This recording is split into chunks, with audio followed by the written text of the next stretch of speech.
Les directs se poursuivent depuis le stade Groupama. On est à Lyon, c'est le salon Your Future. L'objectif, il est de vous permettre de découvrir des formations, des métiers, peut-être même votre avenir. Et pour cette interview, nous allons découvrir le centre scolaire Jeanne d'Arc qui a pour mission de rendre les étudiants acteurs de leur formation. Alors, comme les étudiants sont acteurs de leur formation, Céline Debanne, chef d'établissement, bonjour, est venue Bonjour. avec un étudiant, Thibaut de Los Bonjour. Muros, étudiant en BTS SAM, puisque les étudiants sont véritablement acteurs. Alors, pour commencer, quel est le concept pédagogique du centre scolaire Jeanne d'Arc et comment ça se traduit dans vos formations?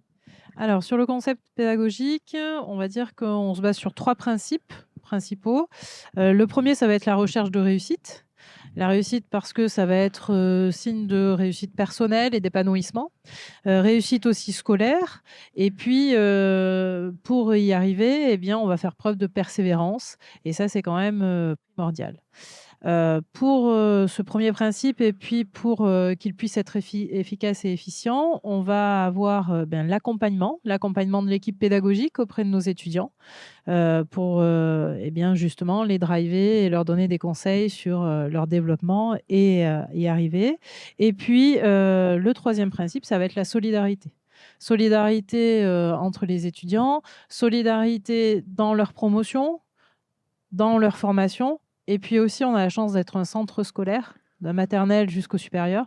Donc, effectivement, ça va être aussi la solidarité entre les élèves, quel que soit leur âge. Voilà. Cette solidarité, c'est tout ce qu'on aime. Thibaut, vous avez fait le choix de Oui. l'alternance pour toute la formation. C'est quoi les bénéfices de ce format? Il y a plusieurs bénéfices. Pour commencer, ça permet de découvrir le monde professionnel. Pour ma part, ça a été même la première expérience en entreprise et ça permet de s'adapter au monde du travail tel qu'il le sera en sortie d'études. Ça devient du coup un gros plus sur le CV puisque les étudiants en alternance bénéficient d'une expérience professionnelle que les étudiants en initiale n'ont pas forcément. Ça permet aussi de se constituer un réseau puisqu'on est en contact avec de nombreuses personnes pendant notre alternance. On a aussi une rémunération, ce qui est important pour les étudiants qui peuvent avoir des frais et même ceux qui n'en ont pas puisque ça leur permet d'apprendre à gérer un budget. Et enfin, le rythme entre alternance et école pousse les étudiants à être vraiment rigoureux.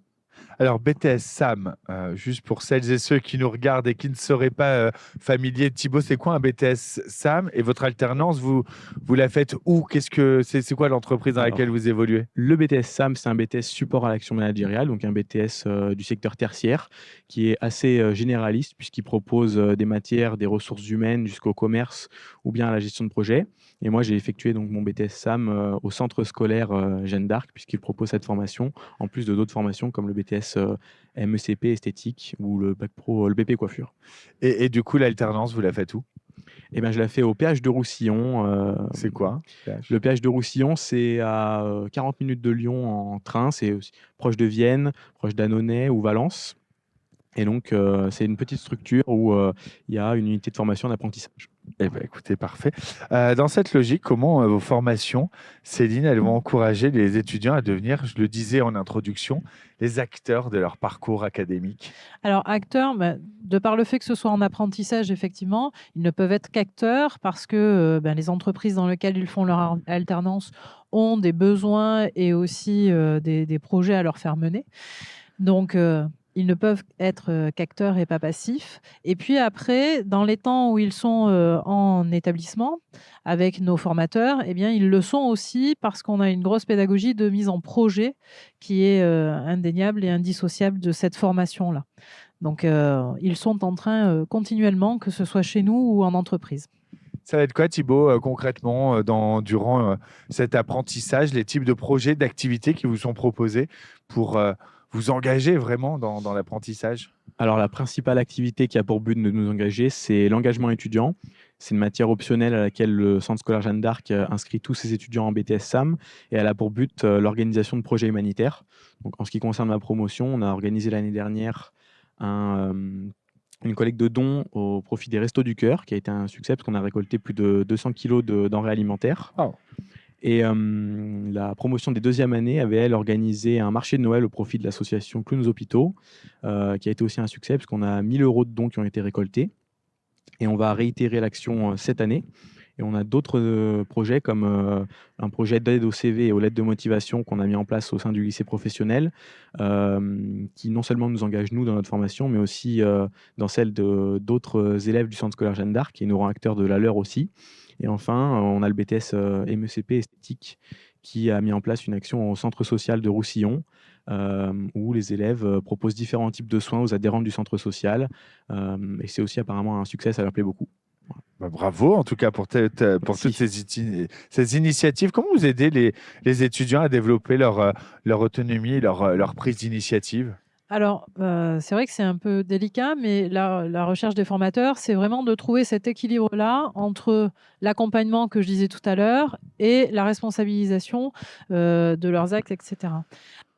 Nos formateurs sont des professionnels encore actifs ou d'anciens professionnels qui font prendre conscience aux élèves qu'effectivement, ils ne peuvent pas être passifs, comme je le disais tout à l'heure, et que donc, il faut qu'ils aillent sur une prise d'autonomie et sur une prise d'initiative qui va leur être bénéfique dans ce qui leur est demandé professionnellement.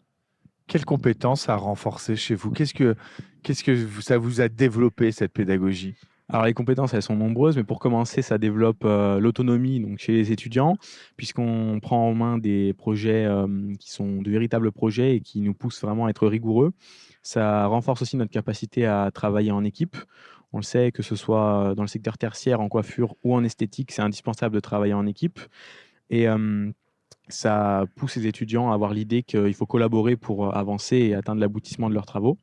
Ça forge aussi notre adaptabilité, à la fois aux autres, dans le cadre du travail en équipe, forcément, mais aussi aux situations et aux imprévus qui peuvent survenir lors de projets. Et enfin, les étudiants apprennent à planifier, gérer et structurer les différentes étapes qui composent un projet. On maîtrise la gestion des délais, des ressources et des risques, et on est apte à évaluer, analyser les résultats d'un projet par rapport aux attentes qu'on avait sur celui-ci. Et ces atouts seront à coup sûr ce sera à coup sûr de véritables atouts pour les jeunes dans le cadre de leur future vie professionnelle, et ça les aidera à développer des savoir-être qui sont très, très précieux en entreprise aujourd'hui. Un avenir serein. Céline, pour celles et ceux qui nous regardent, là, qui voudraient plus d'informations, rentrer en contact avec vous, en savoir plus sur le centre scolaire Jeanne d'Arc, comment ils peuvent s'y prendre? Alors, ils veulent s'y prendre déjà à venir jusqu'à demain soir au Groupama Stadium et venir nous rejoindre sur notre stand partie commerce. Ils peuvent aussi inévitablement venir faire connaissance in situ dans l'établissement à nos portes ouvertes le 8 février prochain de 9h à 13h. Et puis faire connaissance aussi à travers des visites virtuelles et une porte ouverte virtuelle qu'on va mettre en place sous peu. Voilà. Bon, et Thibaut? Et si jamais ils veulent faire connaissance avec nous numériquement, ils peuvent nous retrouver sur notre site internet www.csja.fr ou bien sur nos réseaux sociaux Instagram, LinkedIn et Facebook, Centre scolaire Jeanne d'Arc. Eh bien, les rendez-vous sont donnés, les rendez-vous sont pris. Thibaut, première fois aussi proche de la pelouse, là? Pas première fois, j'avais déjà fait une visite au Groupama Stadium. Aussi près de la pelouse? Ça, c'est quand même exclusif. C'est vrai que c'est peut-être pas si près, et c'est très agréable. On est au stade Groupama de Lyon, c'est Your Futur. Merci beaucoup Céline, Thibaut d'avoir été avec nous. Je rappelle que le centre scolaire Jeanne d'Arc est une des écoles partenaires, un des centres scolaires partenaires de ce salon Your Futur ici. Donc on peut venir à votre rencontre jusque demain. Et nous, jusque demain soir, on vous fait vivre le meilleur de ce salon Your Futur. On fait tout pour vous aiguiller, vous orienter. Et on est toujours en direct. À tout de suite.